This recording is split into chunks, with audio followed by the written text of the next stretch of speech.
Morning, guys. Welcome back to the morning vlog. What's in the dark must come to light, right?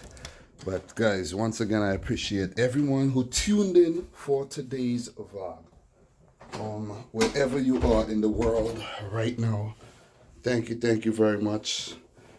I know from my analytics, people from all over the world watch my vids. I'm telling you guys, all over the world, and that was my goal and my dream, to share my football vision, my thoughts with people from all over the world. And I mean like-minded people. Like-minded people like Randall Brown. Shout out to Randall Brown. He says, don't forget to big up a Trini man. So, well, a Trini fan. But big up to you, Randall. Big up Trinidad and Tobago, land of Kaiso and Soca, doubles, and big Bamsi woman. So shout out to you, Randall Brown. And shout outs to everyone watching the video right now. Also, another shout out to the Great Dyke. The Great Dyke says, I don't comment often, but decided to do so today. Your videos kept me company during a lonely and stressful time. Big up. I appreciate. No problem, man. Anytime. And if you guys watch my video and you get anything from it, just leave a comment, man. Leave a comment. Don't be ashamed to just say, yo, Dominic, man, I really appreciate you. Keep making the videos. Because for me personally, I have YouTubers I watch that I just absolutely love their videos. It doesn't have anything to do with football all the time, but still, it gives me solace. You know what I'm saying? It helps me with my solitude. Because I do have moments where I'm not 100%, happy. And it helps me. So, right now, am I leaving without my car keys, though? Am I leaving without my car keys? Right now, it's snow. I think I'm actually leaving without my car keys. Guys, remember, this is a vlog. If you're watching this for the first time, this is a vlog. It's not going to... What did I do with my car keys, though? Oh, yeah, I got it. Oh, my God. Guys, almost left the house without my car keys. But I'm leaving extra early today because I have a lot of things I actually want to sit down and talk about before I'm on the move. Very detailed stuff. It snowed, guys. Oh my goodness. For some of you guys who actually never seen snow in real life, it snowed. So let me see if I could do something here.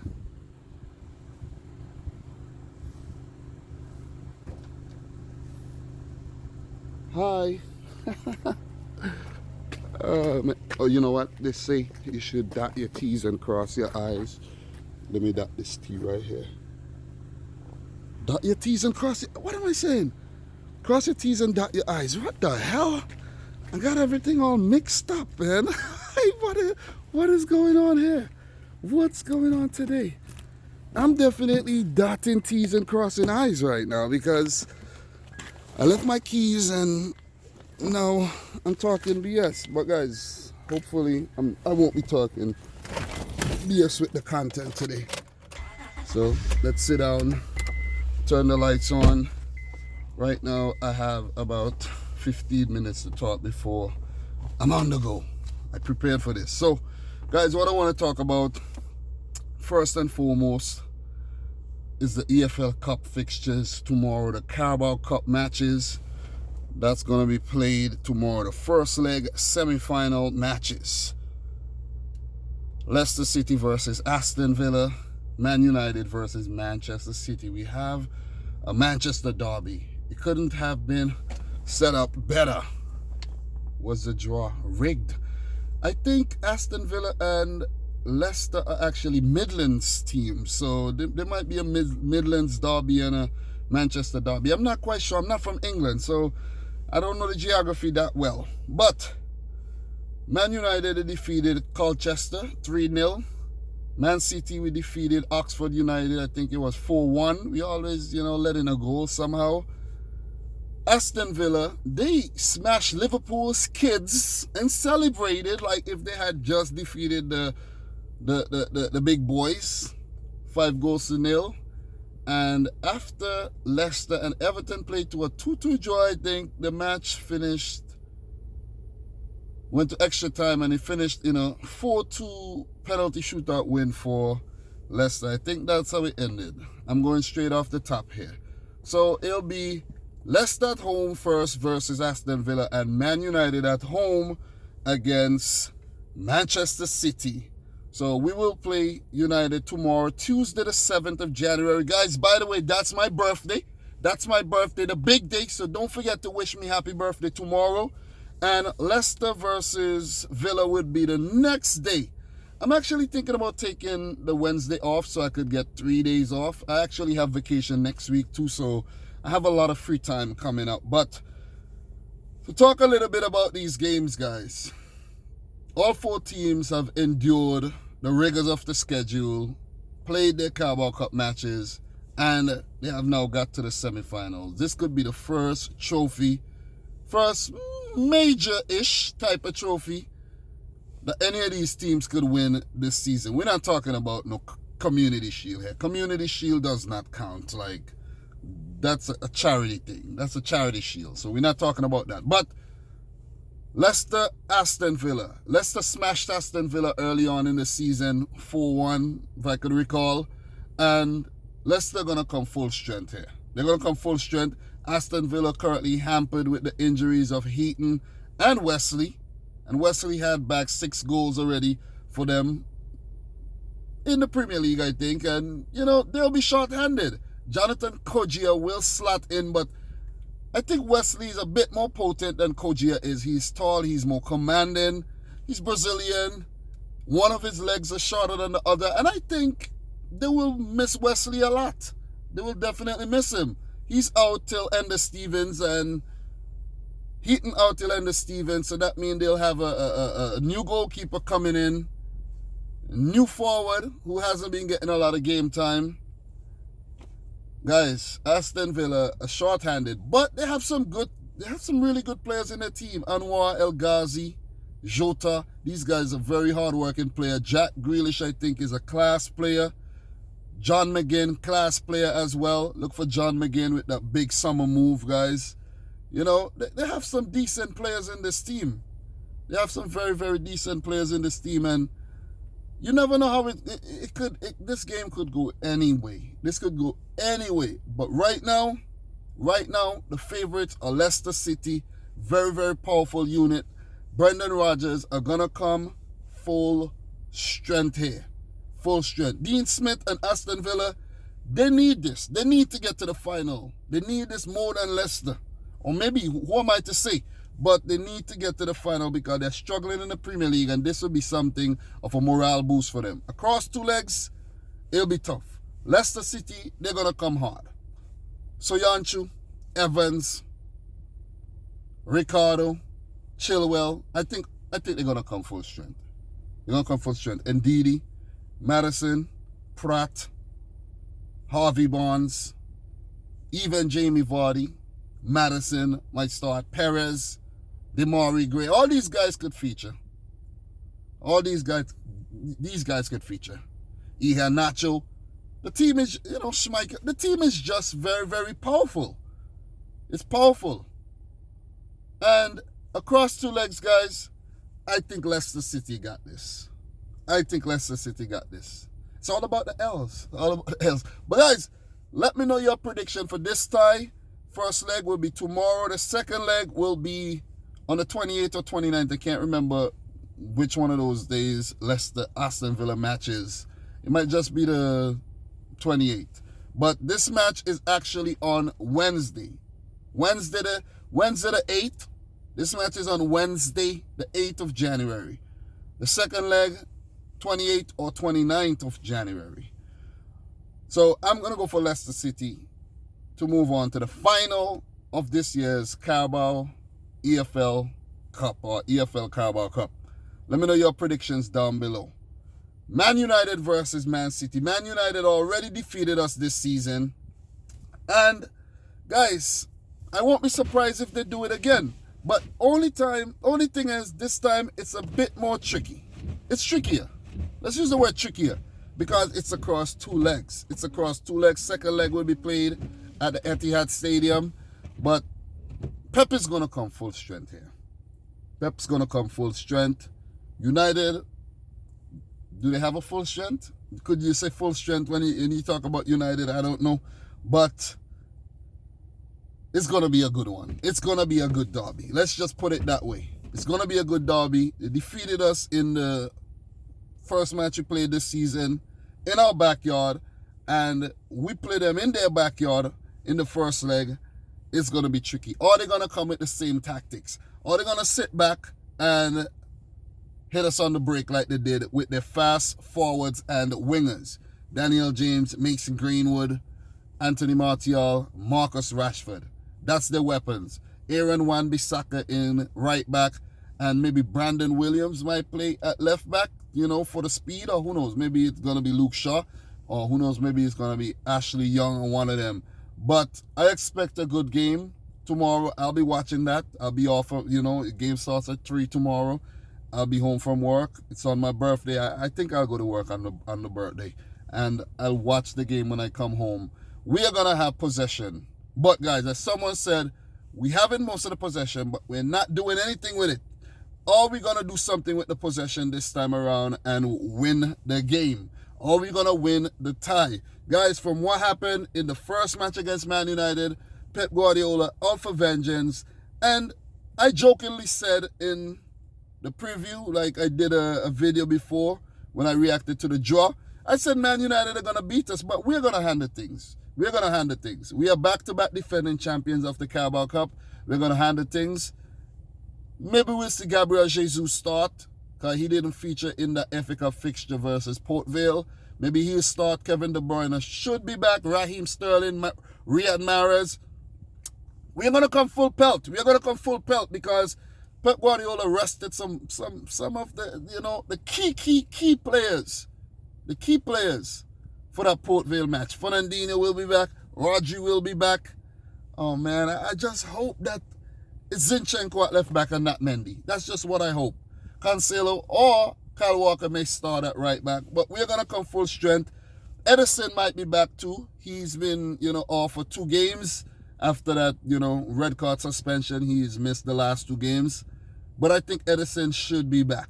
Please, not Claudio Bravo. Please, not Claudio. Somebody said that I don't know Claudio, and I must who don't know Claudio Bravo in his days at Barcelona? Who don't know Claudio Bravo for Chile? Come on. Claudio Bravo has declined. Let's all admit that. But I'm going to go for a City-Leicester final of this season's EFL Carabao Cup. Guys, let me know who you think would make the finals in the comment section down below. And we're going to move straight on to the next segment. We're going to move on. We are going to move on. And I have to get a move on just now, but a few things to talk about real quick before I move on. FA Cup fixtures started at a staggered kickoff time 1 minute after the schedule to bring awareness to mental health. Guys, mental health is very, very, very important. I can't stress this enough. Mental well-being is so important, man. It's so important. So important. And a lot of people have lost their life, have taken their own lives because they're not right up there. They have attempted to do it. They know someone who has done it. They know someone who has attempted to do it.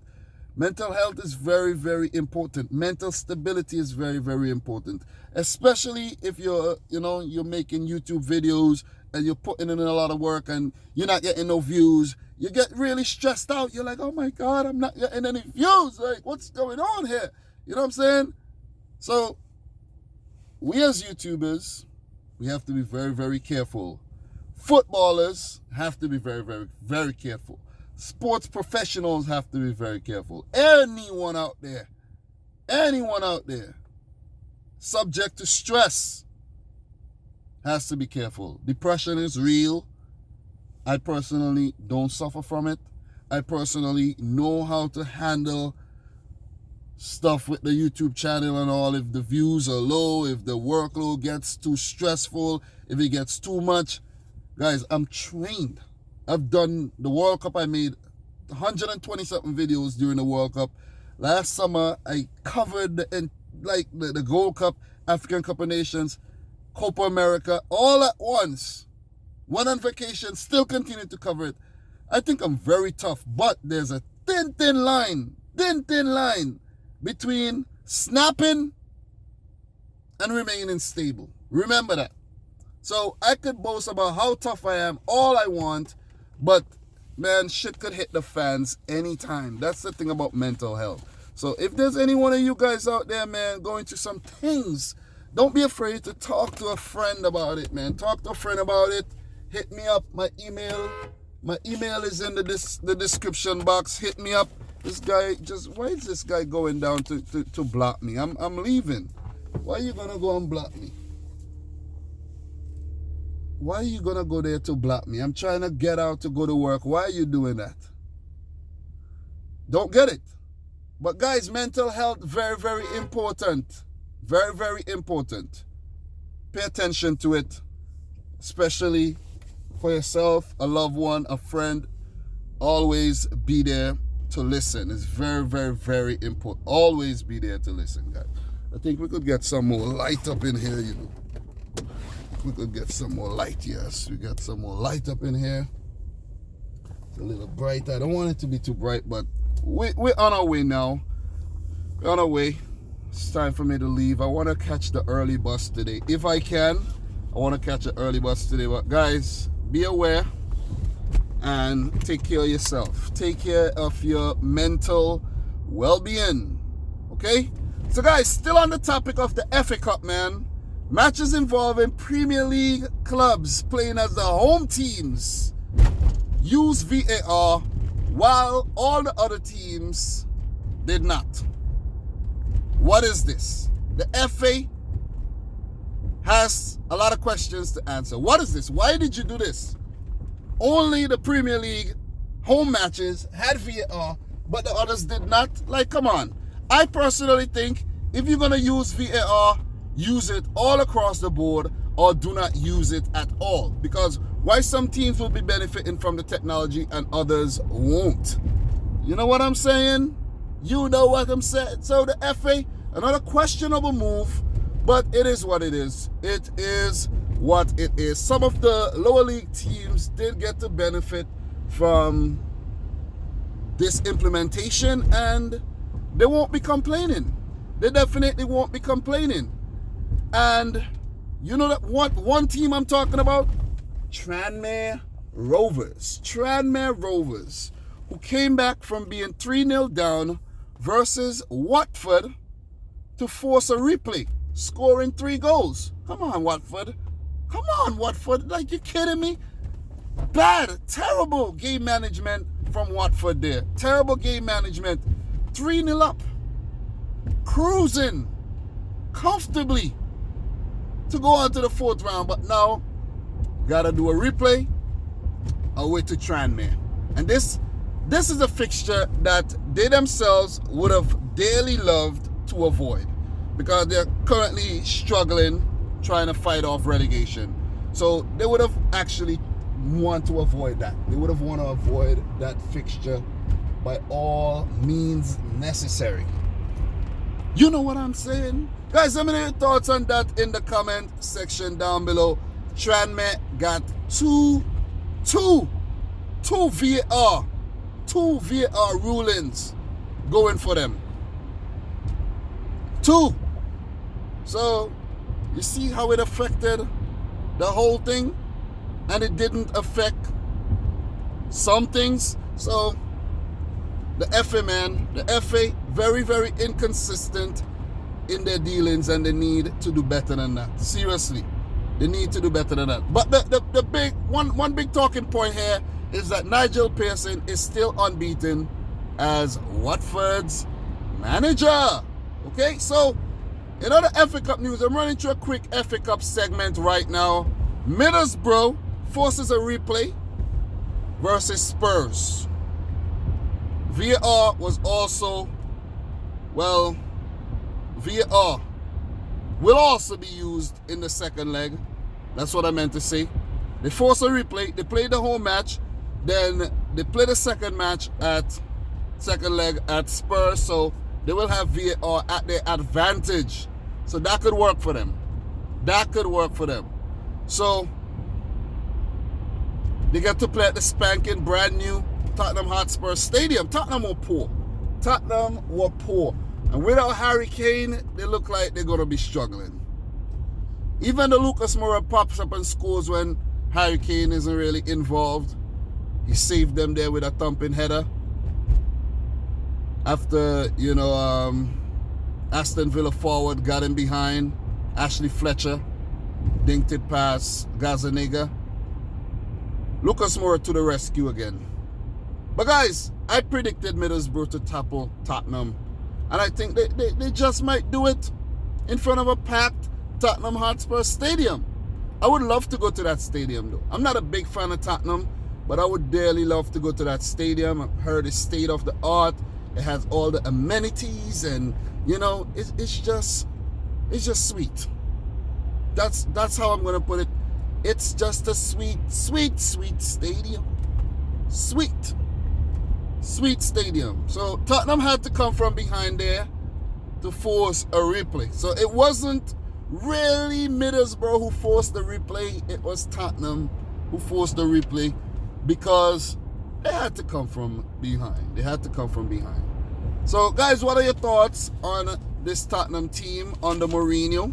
Do you think he will get sacked before the 2020 year is up? And do you think they will get top 4? Let me know your thoughts in the comment section down below. Or do you think that they will get past the third round of this season's FA Cup? Would they? But, the big news. Guys, for the FA Cup fixtures, I'm only talking about the upsets. Only the upsets involving the Premier League teams, not the other, lower league teams here. Wayne Rooney's derby knocked out Roy Hodgson's Crystal Palace. I told you that Wayne Rooney would be back with a bang. I told you that yesterday. And playing as a deep lying, creative midfielder, Derby did the thing again. The Rams trampled the Eagles with Wayne Rooney as the inspirational captain. And note I said Wayne Rooney's derby and not Philip Cocu's derby, because Wayne Rooney running things. Wayne Rooney running things at Derby County right now. So Derby 1, Crystal Palace 0 at home. VAR also involved in that game. So, big one. Ravel Morrison started a game for Sheffield. His third start. He started in 2 EFL Cup matches, and he appeared in 1 Premier League match for about 10 minutes off the bench. But shout outs to mans like Ravel Morrison. Jack Rodwell also started the game as a third left-sided centre back.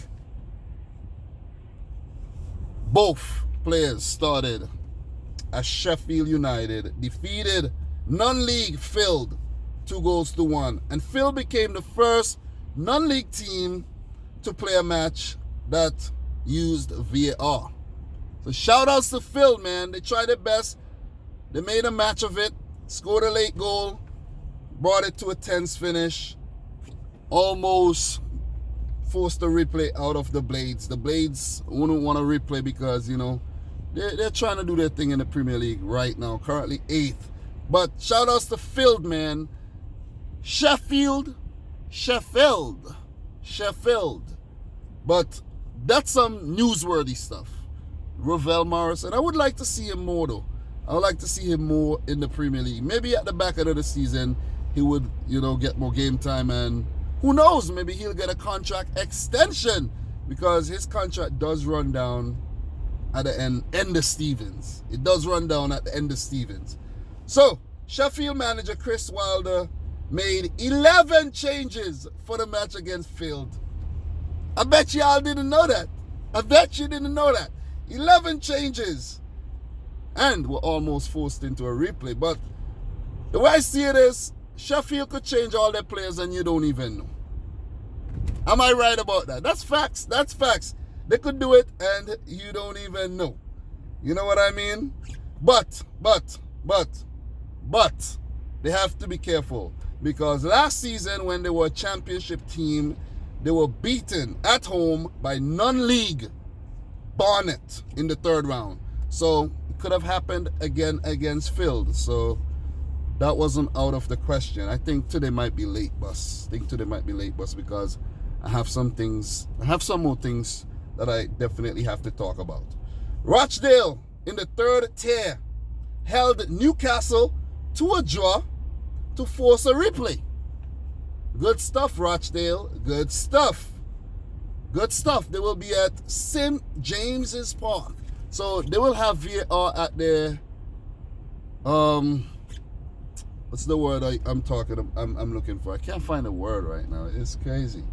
It is crazy, you know. But they would have the use of VAR when they visit St. James's Park. And that might work out for the League One team. It might definitely work out in their favor. Fulham defeated Aston Villa 2-1 like I predicted. Fulham could potentially replace Villa in the Premier League because the two sides have contrasting seasons right now, with Fulham up there in the Championship, I think around 3rd or 4th, and Aston Villa struggling to stay up. So Fulham could be back.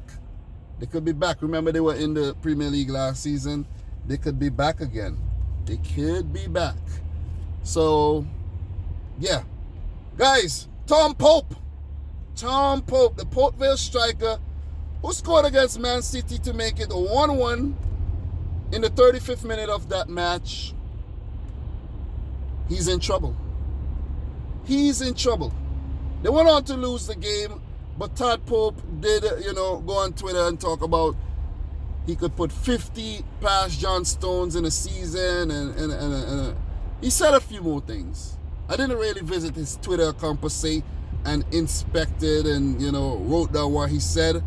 But he said some things and he's been in the news. I think he even took a picture in the Man City dressing room with Aguero. I think he was the one that was in the picture with Aguero, if I'm not mistaken. But Todd Pope, you enjoying your little 60 seconds of fame here, because you're going off. You're going off, man. You're going off. You're definitely going off at the mouth. But after, saying what he said, losing 4-1 to City, taking pictures in their dressing room, and sharing pleasantries with the Manchester City player, Tom Pope went back on Twitter and said some more things. He was responding to a tweet. Someone asked him about World War III, and he replied saying something about the Rothschild, who's a rich family who's said to own the world's money. He said something about the Rothschild, and the FA are investigating his tweet. Something about World War III and Iran and, Rothschild, and he's just talking a bit too much. And this is another case where you have to watch what you say on the internet, and Tom Pope could be in a bit of trouble here. He could be in trouble. So, guys, look out for that one. I'll come back with more. If anything develops from that one, I will be back. Because these days, I'm sifting through the news for all the juicy stuff, all the juicy details to share with you guys. Big FA Cup news again. Klopp's kids defeated a full-strength Everton under Carlo Ancelotti. Shame on you, Everton. Shame on you, Everton. That's all I have to say. Shame on you, because you should have never lost to Klopp's kids. But shout outs to the boy Curtis Jones, man. Curtis Jones has finally come of age. People have been talking about Curtis Jones a lot. The man is 18 years old, and people have been talking about him being included in the Liverpool first team, and he could be that creative spark in the midfield that they need. People have been saying that Liverpool has no midfield. Well, you know what Klopp did? He unleashed Curtis Jones, brought in Minamino. These guys could play an attacking midfielding role, or even as a false nine. And Curtis Jones was the perfect false nine yesterday. After Minamino went off, Curtis Jones went further ahead and he slotted in as a center forward in that play. Origi passed the ball to him, and Curtis Jones did the rest to hang up Jordan Pickford. Damn, that was a goal. Top bins, top shelf, top jaw, postage stamp. That was a zesser, as Randall Brown said. Zesser by Curtis Jones, man. That was an awesome goal. That was an awesome goal. All positives for Liverpool with the exception of James Milner getting injured there. But it was nice to see Adrian playing well. Larouci, young left back. Someone commented and said he's Algerian. Well, Yasser Larouci. Well, he has an Arabic name, Yasser. But Algerian. He's French. He's French. If you're going to check his profile, he's French. Maybe he's French-Algerian, but Algeria and Tunisia is France. Basically, they're very close to France, and there's so many Algerians and Tunisians living in France. So he is French. He would want to turn out to play for France one day, but he was brilliant after coming on for the injured James Milner, who Liverpool might be without for a few games. But, Milner is very tenacious, and, he will be back to full fitness very, very soon. And shout outs to Milner, man. Former Manchester City player. So I have all respect for James Milner. Definitely. But Everton, man, they have lost again at Anfield after 22 tries. Last time they won there was in the last millennium in 1999. But Liverpool's future does look bright. It does look bright. Does definitely look bright. And that's a message coming from the time-traveling loner. The time-traveling loner said that Liverpool's future looked bright. And guys, remember, I, Dominic Rich, will forever walk alone. Remember that. And that ends our FA Cup segment this morning. Video is long, but the video is pretty sweet. You know what I'm saying?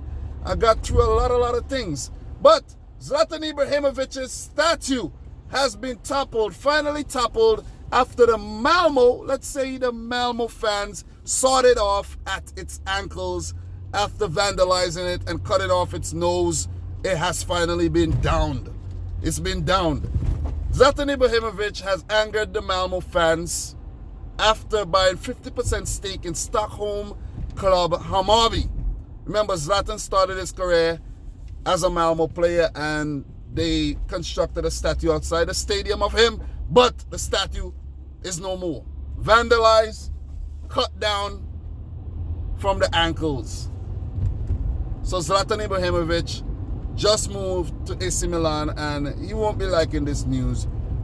His monument defaced, vandalized, destroyed. So guys, let me know what you think about that article. Let me know how you think Zlatan Ibrahimovic will perform as an AC Milan player. Share your thoughts down below. Have a voice, okay? Leave something insightful down below. But as someone said, man, this is the internet. People would always talk shit. You would find someone who would say some BS after they misunderstand what you're actually talking about. You know what I'm saying? Do you know what I'm saying? But guys, today it looks like the late bus. It looks like the late bus today because I have a few more things that I actually want to go through, and I don't want to end the video abruptly. I have some more sweet things to talk about. So don't want to end the video abruptly at all. I think I wrote down a bit too much to talk about today. I think I did. What do you think? Do you think I overdid it today? Over 30 minutes? Do you think I overdid it? I don't think so at all. But let me stand still right now for the next 10 minutes or so and just finish this thing off. So let me switch, hands here. Shit is fucking sleeping. But former Man City player Brahim Diaz has rejected a loan move to Spanish club Getafe, fellow La Liga club Getafe, from Real Madrid after moving to the Bernabeu exactly 1 year ago, he has refused to go out on loan. So Brahim Diaz is actually thinking that, yo man, I'm good enough for Real Madrid and I want to stay here and fight for game time. But guess what, guys? In a year, 1 year, Brahim Diaz has only appeared for 15 times for Real Madrid, scoring once and picking up 2 assists. Even those 15 appearances, you had like 8 goals and 2 assists. Then you could have been saying that you're refusing to go out on loan and you don't, and stuff like that. But Brahim Diaz, you should have taken the opportunity and you should have gone out on loan. Seriously, man, seriously. I think Brahim Diaz has a problem with his decision making, because if he had stayed at City, his opportunities would have came. He would have featured in the cup matches. He would have came off the bench in the Champions League. He would have, came off the bench in the league with all the injuries that we got. But he left the club. Real Madrid paid good money for him too and didn't use him. I don't know why Real Madrid does this. And, Vinicius has a problem right now with that. Vinicius has a problem. Vinicius Jr. says, one day they're saying that you're Pele and the next day you're not playing. So Brahim Diaz, I think your ass should have went out on loan to get that game time and you would continue to rot on the bench at Real Madrid. Staying on Real Madrid agreed 35 million euro fee for Flamengo wonder kid Renier. Have you guys ever heard about Renier? He has 15 appearances this season for Flamengo, scoring 6 goals, picking up 2 assists. He will follow the footsteps of Vinicius Jr., who joined from Flamengo for 45 million euros, so 10 million more than Renier. And Real Madrid also brought in young Rodrigo Goes from Santos for 45 million euros as well. He has 10 La Liga appearances this season and a Champions League hat-trick. So Real Madrid scooping up all the young, talented Brazilian forwards here. And let's see how this one turns out. He would most likely go to play for Real Madrid Castilla until, they think he's ready to come into the first team, just like Vinicius Jr. did. So, big news. Something I actually want to talk about. I have 2 more things to talk about before I leave. Quick things. Not, I'm not going to elaborate too much. But Wendy Renard lost her trophy that she got for being in the FIFA best team. Left her luggage on the train, and when she got her luggage back, she realized the trophy wasn't there. Guys, could someone please give Wendy Renard back her freaking FIFA best trophy that she got for being in the 11, the best female 11? Give her back. She's from Martinique. She's a Caribbean girl. Give her back her trophy. Strange transfer of the day. Marco Marin, the former German international, Serbian-born German international, former Chelsea youngster, has moved to Saudi Arabian club Al Ahly from Red Star Belgrade for a fee of 3 million euros. Rip off if you ask me.